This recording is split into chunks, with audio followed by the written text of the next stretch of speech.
Hello everyone. আমি discuss কৰি আছিলোঁ যিটো আমাৰ ইণ্ডিয়ান হিষ্ট্ৰী আমি সৰুৰ পৰা যিখিনি আমাৰ বুক আছে আমি তাৰ পৰা পঢ়ি আছোঁ এইখিনি হৈছে আমাৰ SCERT বুক হয়নে এতিয়া আমি ক্লাছ 6ৰ ডিসকাস কৰি আছিলোঁ ক্লাছ 6ৰ আমাৰ শেষ হৈছে এতিয়া আমি ক্লাছ 7লৈ আগবাঢ়িছোঁ ক্লাছ 7ৰ যিটো ইণ্ডিয়ান হিষ্ট্ৰী ৰিলেটেড যিটো চেপ্টাৰ আছে সেইটো হৈছে চেপ্টাৰ নাম্বাৰ 10 লেসন নাম্বাৰ 10 সেইটো হৈছে ইণ্ডিয়া আফটাৰ দ্য মৌৰ্যাছ হয়নে মৌৰ্যাৰ পাছত কি হৈছিলে আমাৰ আমি মৌৰ্য ডাইনেষ্টিলৈকে পঢ়িলোঁ এইটো হৈছে আমাৰ মেথছ আৰু ৰিজনিঙৰ আমাৰ ক্ৰেছ কোৰ্চ চলি আছে আপোনালোকে এইটো জইন কৰিব পাৰে লাইভ ক্লাছ ইয়াত চলি আছে তাৰ পিছত আমাৰ যিটো আমাৰ এই যিটো PDF বা আমি এই চেনেলটোত যিখিনি আমাৰ ভিডিঅ' দিয়া হয় তাৰ গোটেইখিনি সবিশেষ আপোনালোকে ক'ত পাব আমাৰ যি টেলিগ্ৰাম যিটো চেনেল আছে আপোনালোকে তাত পাব তাত জইন কৰি পেলাই আপোনালোকে সকলোখিনি ডাউনলোড কৰি ল'ব পাৰিব চ' এতিয়া আমি আহিছোঁ এই চেপ্টাৰটোলৈ আমি অলৰেডি পঢ়িছোঁ মৌৰ্য ডাইনেষ্টিৰ বিষয়ে চ' আমি এইটো চেপ্টাৰৰ পৰা আমি কি শিকিম যে আমাৰ যি পলিটিকেল চিটুৱেশ্যন কি আছিলে যে মৌৰ্য ডাইনেষ্টিৰ পিছত তাৰপিছত কি বেলেগ বেলেগ ৰাজ্য হ'ল বেলেগ বেলেগ ডাইনেষ্টি কি আহিলে তাৰপিছত আমি সেইবোৰ গম পাম তাৰপিছত গম পাম ন' এবাউট দ্য ইমাৰ্জেঞ্চ অফ সাতবাহানা কেনেকৈ আহিলে হয়নে তাৰপিছত আকৌ তেওঁলোকৰ ইম্পৰ্টেঞ্চটো আমি গম পাম সাতবাহানা ডাইনেষ্টি এটা হয় আমি তাৰ বিষয়ে গম পাম এটা আমাৰ সাম্ৰাজ্য learn about socio' cultural contribution of the Indo Greek and the Kushanas আমি কুশানবিলাকৰ বিষয়ে গম পাম য'ত কনিষ্কা আছিলে হয়নে কনিষ্কাই কি কৰিছিলে বুদ্ধিষ্ট কাউন্সিল এখন কৰিছিলে আমি তেওঁৰ বিষয়ে ধুনীয়াকৈ গম পাম যিটো চাকা এৰাৰ কথা আমি গম পাম আমাৰ যিটো এক্সামত কুৱেশ্যন আহি থাকে তাৰপিছত interpret about the lifestyle of the common people during the post Mauryan period তাৰপিছত তেওঁলোকৰ মানুহৰ লাইফষ্টাইলটো কেনেকুৱা আছিলে আমি তাৰ বিষয়ে গম পাম এখন আছে মেপ যে ইণ্ডিয়া আফটাৰ দ্য মৌৰ্যাছ মৌৰ্যাৰ পাছত মৌৰ্য ডাইনেষ্টিৰ পাছত যিখন মেপ এইখন এনেকুৱা ধৰণৰ আছিলে আপোনালোকে দেখিছে ইয়াত কুশান আছে ইয়াত গ্ৰীক আছে তাৰপিছত চোলা আছে ইয়াত আৰু ইয়াত কি আছে চেৰা আৰু ইয়াত পাণ্ড্যা আছে তাৰপিছত in your previous class you came to know' about the downfall of the mighty Maurya dynasty কেনেকৈ ডাউনফল আমি সেইটো গম পালোঁ In this chapter, we will discuss the post-Maurya period after the downfall of the Mauryas. Several big and সৰু ডাঙৰ বিভিন্ন ধৰণৰ কি আহিছিলে ৰাজ্য হৈছিলে তাৰপিছত মৌৰ্য ডাইনেষ্টিৰ পিছত Besides this, কি কৈছে ষ্টেটছ some foreign powers আহিছিলে কিছুমান বেলেগৰ পৰা foreign powers আহিছিলে হয়নে ৰাজ্যৰ বাহিৰৰ পৰা তাৰপিছত ইণ্ডো গ্ৰীক হওক চাকা হওক পাৰ্থিয়ান হওক কুশানছ এইবিলাক আহিছিলে আমি সেইবিলাকৰ কথা গম পাম and rule in different parts of India. So তেওঁলোক বাহিৰৰ পৰা আহিছিলে ফৰেইনৰ পৰা আহিছিলে If you observe the map given above, you will be able to identify the states created by the national and foreign powers. So আমি এইখনৰ পৰা আমি গম পাম যে কোনখিনি আমাৰ ফৰেইন পাৱাৰ্ছে কৰিলে আৰু কোনখিনি দেখিছে ইয়াত গ্ৰীক আছে আৰু কোনখিনি আমাৰ নিজৰ ইণ্ডিয়াৰ সেই আমাৰ এৰিয়াটোৰ মাজৰ পৰা হৈছিলে কৈছে ইয়াত this integration of various caste and races influence greatly on the Indian socio' cultural life তো তাত এফেক্ট কৰিছিলে আমি ইয়াৰ পাছত এইখিনি গম পাম এতিয়া হৈছে the main states of India কি এখন মেইন ষ্টেট আছিলে আফটাৰ দ্য মৌৰ্যাছ চ' মৌৰ্য ডাইনেষ্টিৰ পাছত কি মেইন ষ্টেটছ আছিলে আমি তাৰ কথা গম পাম one of the significant national power after the Mauryas was the Shunga so' Shunga dynasty হ'ল কেনেকৈ হ'ল চুংগা ডাইনেষ্টি কোনে স্থাপন কৰিছিলে পুষ্যমিত্ৰ চুংগাই চ' পুষ্যমিত্ৰ চুংগাই কি কৰিলে যিজন লাষ্ট ৰজা আছিলে ক'ৰ ৰজা আছিলে মৌৰ্য ডাইনেষ্টিৰ যিজন লাষ্ট ৰজা আছিলে তেওঁৰ নামটো আছিলে বৃহদৰথ চ' তেওঁক মাৰি পেলাই কি কৰিলে পুষ্যমিত্ৰ চুংগই চুংগা ডাইনেষ্টি ক্ৰিয়েট কৰিলে the last king of the Mauryas and establish Shunga dynasty in Magadha ক'ত ক্ৰিয়েট কৰিলে মাগাধা 184 পৰা এইটো ক'ৰ পৰা চলিছিলে 184 BC পৰা 75 BC লৈকে the Shunga kings were the followers of Hindu religion and culture তেওঁলোক হিন্দু আছিলে they ruled in Magadha for almost 112 years so' 112 বছৰ ধৰি তেওঁলোকে শাসন কৰিছিলে after the Shungas it is known that Kanva dynasty Shunga ডাইনেষ্টিৰ পিছত কি আহিলে কানভা ডাইনেষ্টি আহিলে চ' তেওঁলোকে কি কৰিলে 75ৰ পৰা 30 BC লৈকে তেওঁলোকে ৰাজত্ব কৰিছিলে rule the northern India for few years towards the end of the first century BC মহামেঘ বাহনে কি কৰিলে চেদি ডাইনেষ্টি কি কৰিলে বা চেদি কি বুলি কোৱা হয় চেদি অৰ চেদ বুলিও কোৱা হয় চ' সেইটো ডাইনেষ্টি তেওঁ ক্ৰিয়েট কৰিলে কোনে মহামেঘ বাহন in the state of Kalinga ক'ত ক্ৰিয়েট কৰিলে কালিংগাত প্ৰেজেণ্টলি ক'ত আছে কালিংগা উৰিষ্যাত আছে Orissa situated in between the Eastern Ghat and Bay of Bengal Eastern Ghat আপোনালোকে গম পায় মেপখন চালে গম পাব জিঅ'গ্ৰাফিত হয়তো পঢ়িছে আৰু বে অফ বেংগলৰ মাজত আছে simultaneously an influential political power emerged in south western part of India historically they are known as Andhras or Satavahanas তাতে তাৰ লগে লগে কি হৈছিলে সমসাময়িকভাৱে কি হৈছিলে বেলেগ এটা পলিটিকেল পাৱাৰ গঢ় লৈ উঠিছিলে সেইটো ক'ত হৈছিলে চাউথ ৱেষ্টাৰ্ণ পাৰ্টত যিটো আমাৰ ইণ্ডিয়াৰ চাউথ ৱেষ্টাৰ্ণ পাৰ্টত আছিলে আৰু তেওঁলোকক কি বুলি জনা যায় সাতবাহানাছ বুলি জনা যায় বা আন্ধ্ৰাছ বুলিও জনা যায় let us now learn briefly about the Satvahanas. So আমি এতিয়া সাতবাহানৰ কথা ডিছকাছ কৰিম দ্য সাতবাহানাছ কি হৈছিলে towards the end of the second century BC a man name Simuk কি আছিলে নামটো Simuk establish the Satavahana dynasty so' Satavahana dynasty কোনে এষ্টাব্লিছ কৰিছিলে চিমুকে this dynasty was also' extended to the present day Andhra Pradesh Telangana Maharashtra along with some parts of Gujarat, Madhya Pradesh and Karnataka. So বৰ্তমানৰ যি এইকেইখন ৰাজ্য আছে সেই ৰাজ্যখনলৈ সেই আগৰ দিনৰ যি চিমুকে যিটো স্থাপন কৰিছিলে সাতবাহানা ডাইনেষ্টি সেইটো বিস্তৃত হৈ আছিলে According to the information found in Purans, 30 numbers of Satavahanas ruled over the southern region during that time. Among them, some of the significant names are Satakarni I, Gautami Putra Satakarni, তাৰপিছত Polomavi I, তাৰপিছত Vasishti Putra, Polomavi, etc. এইবিলাক কি আছিলে ৰজাৰ নাম আছিলে There are two types of administrative system in the state of Satavahanas. দুটা টাইপৰ শাসনভাৰ মানে administrative system আছিলে One part কি আছিলে of the kingdom was administered by the subordinates of the king and the other part was directly administered by the king himself. So এটা part কি কৰিছিলে ৰজাৰ বেলেগ পালি পহুৰাই কি কৰিছিলে subordinate বিলাকে কি কৰিছিলে শাসন কৰিছিলে আৰু এটা part ৰজাই নিজে কৰিছিলে As per the information given in the scriptures, it is known that the state was divided into urban, itu eta urban asile aru eta rural asile, hoine? Jeneke bortoman amar urban area ase, rural area ase, thik tenekua. Etia yat ki koise Patanjali ki likhisile, wrote Sanskrit grammar Mahavashya. Patanjali likhisile Sanskrit grammar ekhon, ekhonar naam to hoise Mahavashya. When Pushyamitra Shunga was ruling over the Magadha kingdom. So কাৰ দিনত লিখিছিলে Pushyamitra Shungar দিনত লিখিছিলে কোনে লিখিছিলে Patanjaliয়ে তাৰপিছত আমি আহিছো এতিয়া do the state was depended on its agriculture depend আছিলে metals or stones or pottery মানে were also means of livelihood of the people so এইবিলাক কৰিয়ে তেওঁলোকে কি কৰিছিলে জীৱন নিৰ্বাহ কৰিছিলে সেই দিনৰ মানুহে বা সেই জাগাডখৰ মানুহে Evidence proves that there was a practice of donating cows and lands during the time by the kings. During that period, India established a trade relation with the Roman Empire and Southeast Asian countries. So, তেওঁলোকে বেপাৰ বাণিজ্য কৰিছিলে হয়নে South East Asian countries লগত আৰু তেওঁলোকে ডোনেটো কৰিছিলে কি ডোনেট কৰিছিলে গৰু ডোনেট কৰিছিলে বা মাটি ডোনেট কৰাৰ প্ৰথা আগতে আছিলে One of the main social characteristics of the Satavahanas was the joint family. তেওঁলোকৰ কি আছিলে joint family আছিলে Though it was a patriarchal society, it was noticed that the women were also given some amount of significance. তো কি আছিলে পুৰুষ বিশেষ আছিলে হয়নে তেওঁলোকৰ society কিন্তু তথাপিও মহিলাসকলক তেওঁলোকে ইম্পৰ্টেন্স দিছিলে Especially in the Nasik pillar inscription, the name of Queen Gautami Balarshri and in the stone inscription of the Naneghat, the name of Queen Nangika, কি আছে Nangnika can be found. So mainly আমি কি কৈছো যে সেই আগৰ মৌৰ্যৰ পিছত যিবোৰ ডাইনেষ্টি আহিলে তাত আমি মেইনলি সাতবাহানৰ কথা পঢ়ি আছো তাত কি কৰা হৈছিলে মহিলাকো ইম্পৰ্টেন্স দিয়া হৈছিলে আমি হেতু কথা কেনেকৈ গম পাওঁ যে আমি কিছুমান কুইনৰ আমি নাম দেখিবলৈ পাইছো ইনস্ক্ৰিপশন বিলাকত One of the most significant features of the administration of the Satavahanas was the coin system. তো তেওঁলোকৰ দিনত কি আছিলে coin system আছিলে যেনেকৈ আহোমৰ দিনত coin system আছিলে আহোমৰ কইনটো আছিলে octagonal হয়নে octagonal তাৰপিছত these coins were of various shapes asile the coins were engraved with different symbols along with the configuration of the kings along with the Prakrit and the Dravid languages to tat ki use kora hoisile Prakrit aru Dravid languages Brahmi script use kora hoisile code coin bilakot these coins are significant materials to the study of history of the Satavahanas so ami hebilakor pora ami ki gom pao Satavahana dynasty to keneকুৱা ধৰণৰ asile tat keneকুৱা ধৰণৰ coin চলিছিলে আমি হেবুৰ কথা গম পাওঁ The Satavahanas contributed a lot to the Indian culture in the field of literature তেওঁলোকে অৱদান বঢ়াইছিলে যে কাটান্ট্ৰ বুলি এখন কি আছিলে কিতাপ আছিলে হেখন হৈছে আৰু এখন হেখনক কি বুলি কোৱা হয় of Sarvavarma এখন তেওঁ লিখিছিলে Sarvavarma লিখিছিলে কাটান্ট্ৰ কিতাপখন ইন সংস্কৃতত লিখিছিলে এণ্ড বৃহৎ কথাখন কোনে লিখিছিলে গুণাধ্য ইন প্ৰাকৃত গুণাধ্য লিখিছিলে বৃহৎ কথা আৰু Sarvavarma লিখিছিলে কি কাটান্ট্ৰ এই দুখন হৈছে আমাৰ লিটাৰেচাৰ যিসকল সাতবাহানা আছিলে তেওঁলোকে কন্ট্ৰিবিউট কৰিছিলে আৰু যিখন বৃহৎ কথা আছিলে হেখন প্ৰাকৃত ল্যাঙ্গুৱেজত আছিলে আৰু ইখন সংস্কৃত ল্যাঙ্গুৱেজত আছিলে The artists and artisans of this era also left innumerable imprints on the field of art and sculpture. Have you ever heard about the stupa of Sanchi? To Sanchi stupa to he homoy asle apnaloke hunise sage Sanchi stupa. Sculpture of Amravati. These are the notable examples of deeper artistic knowledge and skill of Satavahanas. So ebilak তেওঁলোকে অৱদান আগবঢ়াই থৈ গৈছে.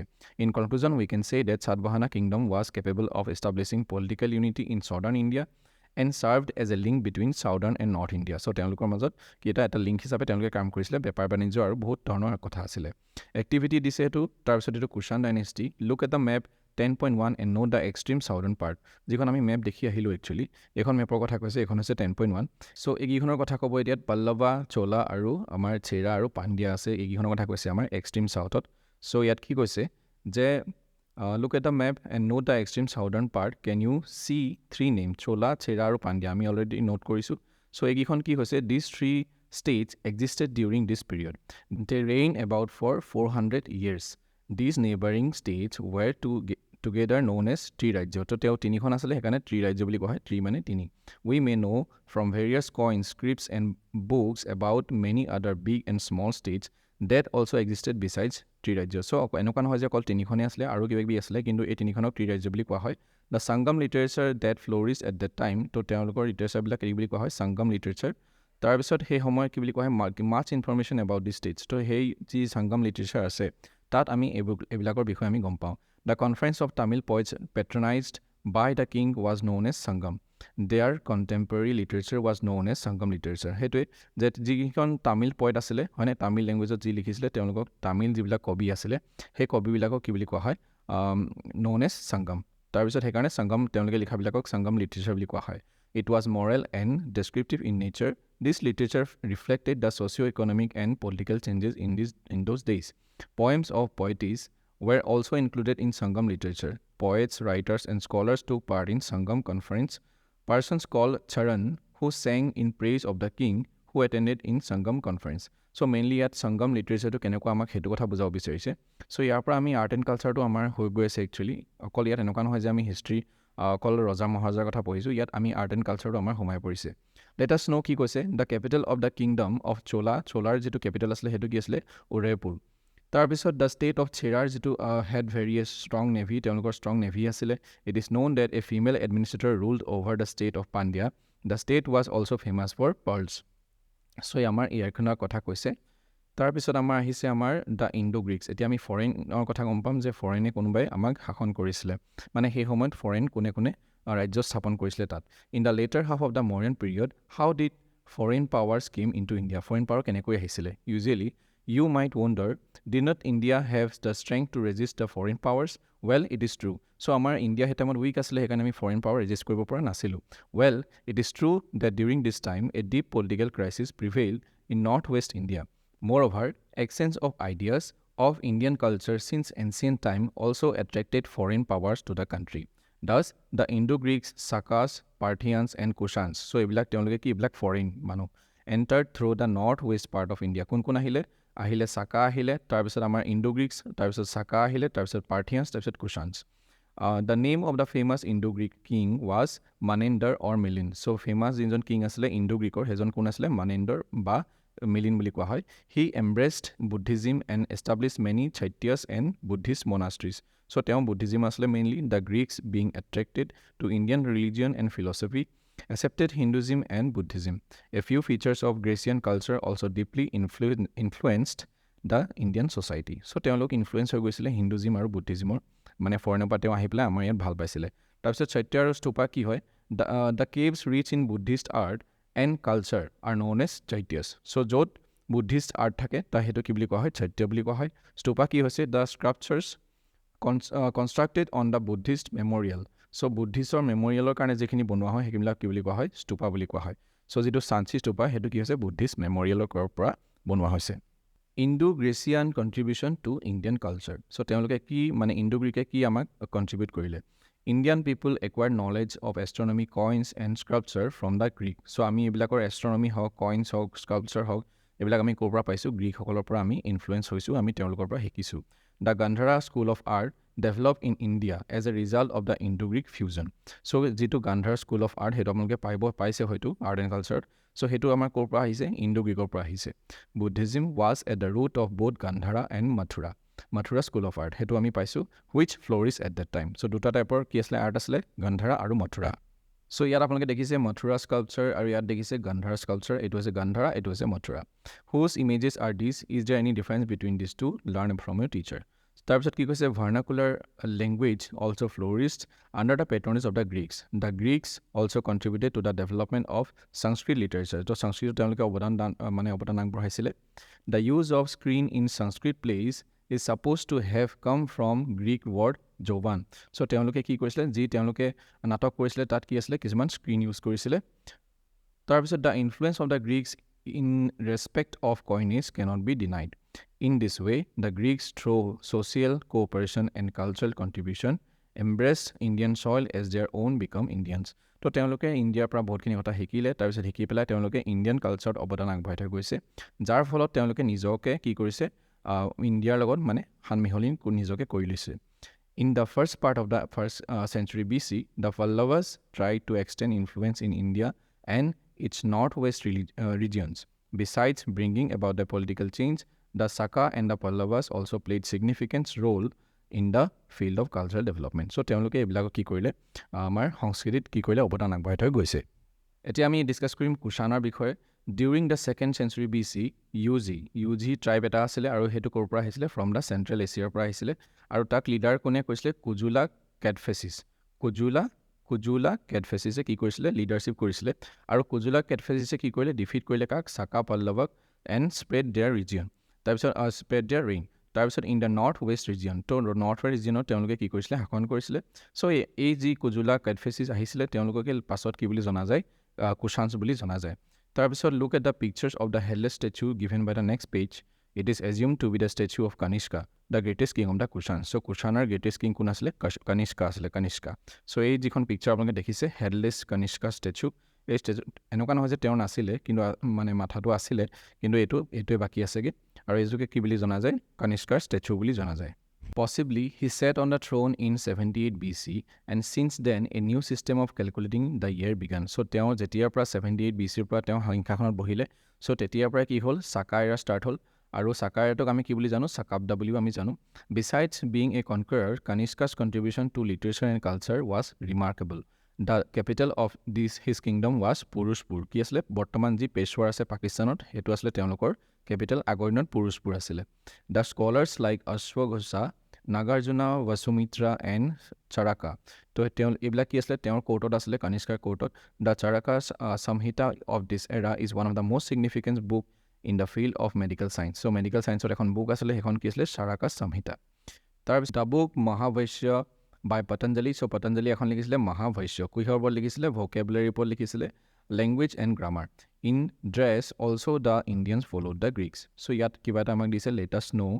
At first, the statue of Buddha was carved according to Gandhara school of art sculpture. Earlier, the foot imprint of the Buddha and the Buddhi briksha, মানে যিটো tree of wisdom বুলি কোৱা হয়, were carved. So, এইবিলাক তেওঁলোকে মানে কিহৰ আধাৰত বনোৱা হৈছিলে গান্ধাৰা স্কুল অফ আৰ্টৰ আধাৰত। তাৰপিছত the greatest king of Shakas was Rudradaman. চাকাসকলৰ যিটো গ্ৰেটেষ্ট কিং আছিলে সেইজনৰ নামটো কি Rudradaman. And greatest king of Pallavas কোন আছিলে পল্লৱক পাৰ্থিয়ান বুলিও জনা যায়, কোন আছিলে গণ্ড ফাৰ্নিছ। চ' সেইকেইজন হৈছে ফেমাছ ৰজা। তাৰপিছত এইকেইটা হৈছে কইন, এই কইনকেইটা হৈছে ইণ্ডো গ্ৰীকৰ কইন হৈছে এইটো হৈছে কুষাণৰ, এইটো হৈছে সাতবাহানা, এইটো হৈছে চাকাৰ coin. We have already discuss the Gandhara school of art. The fusion between Greek, Roman and Buddhist forms of art led to the emergence of the typical Indian Gandhara school of art. So' কি হ'ল Gandhara school of আৰ্টটো কেনেকৈ বনিলে যে Roman হওক বা Greek হওক আৰু Buddhist form এই তিনিটা লগ লাগিলে তিনিটা মিক্স হৈ পেলাই কি বনিলে গান্ধাৰা স্কুল অফ আৰ্ট বনিলে। Did attract the attention of Kanishka during the reign of Kanishka. The art and culture of Amaravati and Mathura also' flourished. He embraced Buddhism and took steps for the spread of religion. During his time Buddhism was divided into. So' তেওঁৰ কানিষ্কাৰ দিনতে Buddhism দুটা পাৰ্টত ভাগ হৈছিলে, এটা হৈছে হিনয়ান, এটা হৈছে মহায়ান। হ'ল though the embrace Buddhism yet কানিষ্কাৰ ৰেচপেক্টেড অল আদাৰ ৰিলিজিয়নছ। চ' অকল এনেকুৱা নহয় যে যিটো তেওঁ ভাল পায় সেইটোকে ৰেচপেক্ট কৰিব, বাকী যিমানবোৰ ৰিলিজন আছে সকলোকে তেওঁ ৰেচপেক্ট কৰিছিলে। The Kushan era was not lagging behind in the field of economy too. The Kanishka period witness the greatest development in the field of internal and external trade and commerce. So' এনেকুৱা নহয় যে অকল কালচাৰৰ ওপৰতে তেওঁলোক কি আছিলে ফেমাছ আছিলে বা বেছি ডেভেলপ হৈছিলে, ইকনমিৰ ক্ষেত্ৰতো বহুত তেওঁলোক ডেভেলপ আছিলে, তেওঁলোকে ট্ৰেড আৰু কমাৰ্চৰ ক্ষেত্ৰত বহুত ডেভেলপ আছিলে। Indian spices, chillies, sandalwood, ivory, diamond etcetera were exported to foreign countries export কৰা হৈছিলে। On the other hand gold was import কৰিছিলে, ৰোমৰ পৰা গ'ল্ড ইম্পৰ্ট কৰিছিলে। Kanishka introduced high quality silver coins to encourage and increase international trade and commerce. The people of those days remember the Kushans for their pomp and power, their contribution to art and culture and their loving attitude towards there subjects. So' তেওঁলোক কি আছিলে তেওঁলোক মানে এনেকুৱা নিজকে art and কালচাৰত contribute কৰিছিলে, তাৰপিছত বিভিন্ন ধৰণৰ এইবিলাক ট্ৰেড এণ্ড কমাৰ্চত তেওঁলোকে কাম কৰিছিলে। ৱেজ অফ লিভিং তেওঁলোকে কেনেধৰণে জীৱন নিৰ্বাহ কৰিলে after Mauryan period. You have got some idea about kings after the Mauryan period. Now you may be curious to know about the livelihood of the people after that period. A lot of changes took place in the ways of life of the people. Among them, the most remarkable changes were the extension and development of agriculture. Wow. চ' কিছুমানটো change আহিবই, population বাঢ়িব, নতুন নতুন নগৰ বনিলে, cities বনিলে, production হ'ল, হয়নে, production increase হ'ল, আৰু তাৰপিছত কি হৈ গ'ল, ট্ৰেড এণ্ড কমাৰ্চত আমাৰ চেঞ্জেছ আহিলে। Resourceful villages form the foundation of economic prosperity and art and culture development. Remember that without these resourceful villages, the existence of the kings and kingdoms you have read about would have been futile. The common people of the villages were normally associated with the agricultural activities. মানে যিবিলাক common পিপল আছিলে মৌৰ্য পিৰিয়ডৰ পাছত সেইবিলাকে mainly কিহত focus কৰিছিলে, agriculture focus কৰিছিলে। Again tools and equipments are necessary for carrying out agriculture activities. So' তেওঁলোকৰ তাৰ কাৰণে কি লাগিব, কিছুমান আমাক টুলছ লাগিব, কিছুমান আমাক সা সঁজুলি লাগিব। সেইবিলাক তেওঁলোকে নিজে বনাই লৈছিলে আইৰণৰ যোগেদি। এইবিলাক যিবিলাক আপোনালোকে দেখিছে এইবিলাক ক'ত ইউজ কৰা হৈছিলে, এইবিলাক খেতি পথাৰত তেওঁলোকে ইউজ কৰিছিলে, এগ্ৰিকালচাৰত ইউজ কৰিছিলে। There are evidence of the use of iron tools and equipments nearly 2500 years ago. চ' আমি অলৰেডি আমি গম পাইছোঁ যে আমি যিটো আমি ক্লাছ 6ৰ পৰা য'ত পঢ়িছিলোঁ তাত আমি অলৰেডি গম পাইছোঁ যে প্ৰথম আইৰণ ক'ত ব্যৱহাৰ হৈছিলে। আপোনালোকে ক'ব কমেণ্টত। তাৰপিছত কি কৈছে, from the pictures given here you get an idea about the types of tool used at the time. আমি এইটো দেখিলোঁ পিকচাৰখন। Use of new tools, new method শ্ব'য়িং seeds and application and of irrigation increase the production of crops. So' এইবিলাক যিহেতু তেওঁলোকে tools use কৰিছিলে সেইকাৰণে কি হৈ গ'ল, প্ৰডাকশ্যন ইনক্ৰিজ হৈছিলে। ড্ৰেইনছ বনিছিলে, wells, ponds and water reservoirs বনিছিলে, were used as means of irrigation. At that time 3 classes of people inhabited the villages of South and North India. 3 classes of people of the Tamil areas of South India were landlord, peasants and slaves. তো তেওঁলোকৰ কামবোৰ লেণ্ডলৰ্ড আছিলে, কিছুমান পিজেণ্টছ আছিলে আৰু কিছুমান স্লেভছ আছিলে, মানে কাম কৰা চাকৰ নকৰ আছিলে, কিছুমানে খেতি কৰিছিলে। These 3 classes of people also inhabited in northern India. So southতো আছিলে, নৰ্থতো আছিলে। They were hereditary head of the villages আছিলে বা small independent peasants having land and landless laborers. কিছুমানৰ মাটি বাৰী নাছিলে আৰু কিছুমানৰ নিজৰ মাটি নিজে খেতি কৰিছিলে, আৰু কিছুমানে কি কৰিছিলে, কোনোবা এখন ভিলেজৰ হেড আছিলে, মানে আজিকালি গাঁওবুঢ়া টাইপ।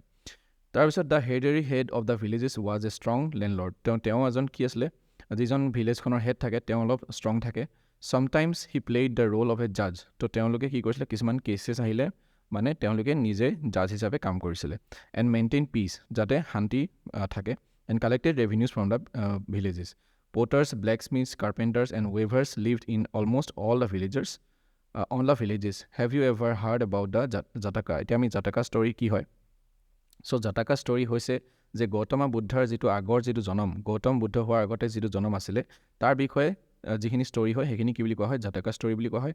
চ' আগতে জাটাকা ষ্টৰীটো কি হৈছিলে, মুখে মুখে চলি আহিছিলে, কিন্তু তাৰপিছত কি হৈ গ'ল, পালি লেংগুৱেজত লিখা হ'ল। কি লেংগুৱেজত, পালি language. The most famous architectural monument of Bhopal is situated in a small village named Kana Khera in Sanchi. চ' যিটো একেবাৰে most famous হৈছে সেইটো ক'ত আছে, কানা খেৰা, আৰু এইটো চাঞ্চিত আছে। ঠিক আছে, এইটো হৈছে আমাৰ ষ্ট্ৰাকচাৰ অফ চাঞ্চি স্তূপা। আপোনালোকে হয়তো দেখিছে এইখন ইমেজ। অ'কে, তাৰপিছত later the Buddhist monks preserve the tales in black and white. So' সেইটোৱে প্ৰথমতে অৰেলি চলি আছিলে, তাৰপিছত আমি জাটাকা ষ্টৰীটো কি হৈ গ'ল, ব্লেক এণ্ড হোৱাইটত আমাৰ আহি গ'ল। তাৰপিছত ৰিটেনত পালি লেংগুৱেজত লিখিলে। You must be interested to know' about the life in cities. In order to know' about the city life of those days you need to study writings and travellers and navigators and study of ancient and art and culture.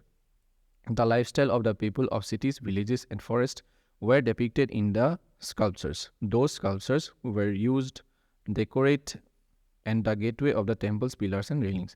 চ' সেইটোৱে যে আপোনালোকে আগৰ দিনৰ বস্তুবিলাক দেখিছে তাত কি হৈ থাকে, তাত সেইবিলাক মানে কিছুমান মূৰ্তি বনাই থোৱা থাকে, কিছুমান খুঁটাবিলাকত লিখি থোৱা থাকে।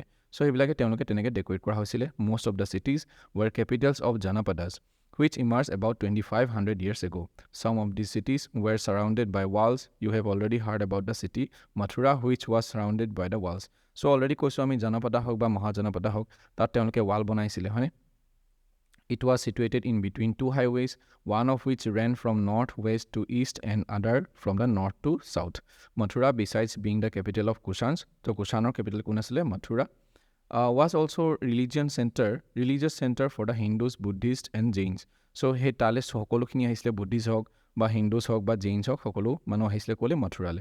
এ unique form of sculpture known as Mathura school of art, যিটো আমি অলৰেডি পঢ়িছোঁ, তাৰ পৰা সেইটো উদ্ভৱ হৈছিলে।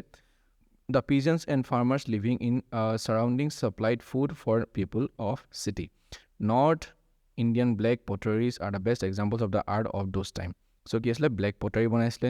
Northern Varanasi Southern Madurai were the centers of cotton industry. So তাত cotton industry আছিলে ক'ত আছিলে হয়নে both men and women worked in these centers. There are many crafts persons and merchants form association called Sherni. So তেওঁলোকে এইবিলাক association বনাই লৈছিলে হয়নে যিবিলাকে কাম চাম কৰিছিলে. These Shernis often played the role of bank. So তেওঁলোকে বেংকৰ কাম কৰিছিলে.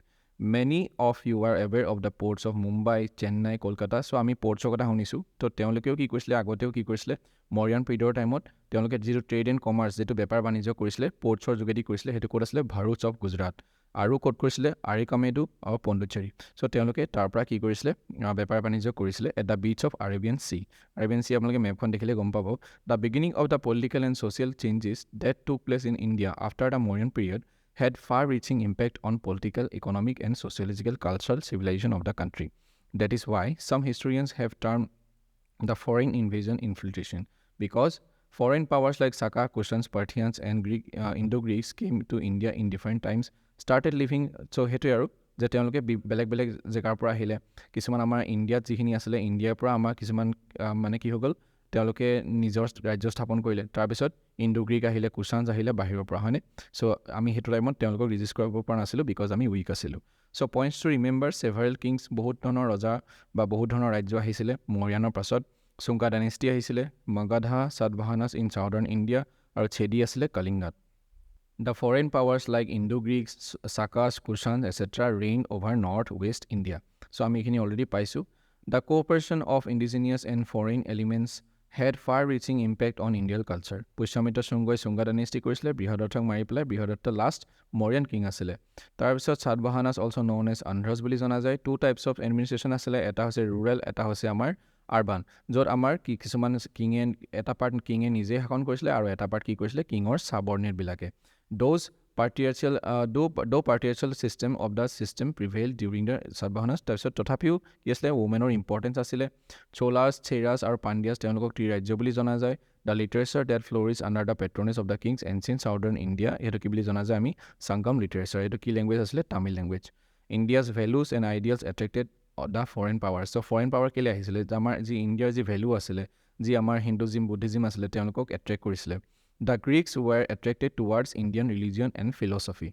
হেতুৱে আমি কি গ্ৰীকসকলক কি কৰিছিলে এট্ৰেক্ট কৰিছিলে the Indian people acquired knowledge on astronomy coins art and culture from the Greeks so' আমি গ্ৰীকৰ পৰা এইবিলাক শিকিছোঁ the main subject matter of the Gandhara school of art was Buddhism so' Gandhara school of আৰ্টৰ মেইন যিটো subject আছিলে সেইটো কি আছিলে বুদ্ধিজিম আছিলে Gandhara school of art and culture evolve out of the fusion of the Grecian Roman and Buddhist form of art চ' আমি ৰোমৰ পৰা কি কৰিছিলোঁ ৰোমৰ পৰা আমি গ'ল্ড কি কৰিছিলোঁ ইম্পৰ্ট কৰিছিলোঁ আনিছিলোঁ তাৰ পৰা মানে সোণ আনিছিলোঁ Buddhism was divided into Hinayana আৰু মহায়ানা হয়নে কাৰ দিনত কানিষ্কাৰ দিনত rich and resourceful villages served as the solid foundation for the ancient Indian economy and art and culture তাৰপিছত পিজেণ্টছ এণ্ড ফাৰ্মাৰ্ছ তেওঁলোকে কি কৰিছিলে ফুড ছাপ্লাই কৰিছিলে হয়নে চিটিত যিবিলাক মানুহ আছিলে তাৰ হয়নে আৰু আমি জানো যে মেক্সিমাম পিপলে এগ্ৰিকালচাৰ কৰিছিলে বৰ্তমানো কৰে these roads were used for the purpose of the trade and commerce so' আমি তেওঁলোকে যি চি পৰ্ট আছিলে তাৰ যোগেদি কি কৰিছিলে বেপাৰ বাণিজ্য কৰিছিলে চ' এই যিটো চেপ্টাৰ এই চেপ্টাৰটো হৈছে ক্লাছ 7ৰ চেপ্টাৰ নম্বৰ 10 ইয়াৰ পিছত আমি ইয়াৰ পাছৰখিনি আমি এনেকৈ গৈ থাকিম গৈ আমি এনেকৈ আমি ইণ্ডিয়ান হিষ্ট্ৰীটো ইয়াৰ পৰা আমি কমপ্লিট কৰিম তাৰপিছত আমি কিখিনি এড কৰিব লাগে সেইখিনি আমি ডিছকাছ কৰিম চ' আজিৰ ভিডিঅ'ৰ কাৰণে ইমানেই আছিলে আশা কৰিছোঁ আমি যি ডিছকাছ কৰিলোঁ আপোনালোকে ভালদৰে বুজি পালে আমি নেক্সট ভিডিঅ'ত পুনৰ লগ পাম থেংক ইউ ফৰ ৱাচিং এভৰিৱান and keep learning.